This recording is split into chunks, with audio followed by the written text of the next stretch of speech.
ABŞ ordusunun öz vətəndaşlarına qarşı hərbi bir planının olduğunu bilirdinizmi? Bu konspirasiya deyil, bu həqiqətdir. 1962-ci ildə ABŞ generalları Kubaya müharibə elan etmək üçün öz vətəndaşlarına qarşı terror aktları törətməyi planlaşdırırdılar. Bu sənədin adı Operation Northwoods adlanırdı, yəni Şimal Meşələri əməliyyatı idi və o tamamilə məxfi idi. 1962-ci il soyuq müharibənin zirvəsi. ABŞ hərbi rəhbərliyi Fidel Castro rejimini devirmək istəyirdi, amma bunun üçün xalqın dəstəyi yox idi. Onlara bir bəhanə lazım idi. Pentagonun yüksək rütbəli generalları bir plan hazırladılar və imzaladılar. Plan nədən ibarət idi? Saxta bayraq əməliyyatları. Sənədlərə görə planlar arasında ABŞ şəhərlərində, Miami və Washingtonda bomba partlatmaq və günahı Kubanın üzərinə atmaq idi.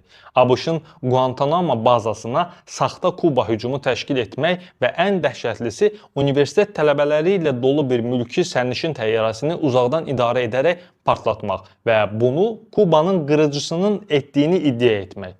Bu plan ABŞ Müdafiə Naziri vasitəsilə Prezident John Kennedy'yə təqdim edildi. Bu planı görən Kennedy dəhşətə gələrək dərhal onu rədd etdi və bu planı təklif edən ən yüksək rütbəli generalı vəzifəsindən uzaqlaşdırdı. Sənədləri 1997-ci ildə məxfiliyi ləğv edildi və insanlara açıldı. Dostlar, əgər videonu bəyəndinizsə, kanalımıza abunə olmağı, videonu like etməyi və öz dəyərli fikirlərinizi aşağıdakı şərh bölməsində bizimlə bölüşməyi unutmayın. Sağ olun və salamat qalın. Növbəti videoda görüşənədək.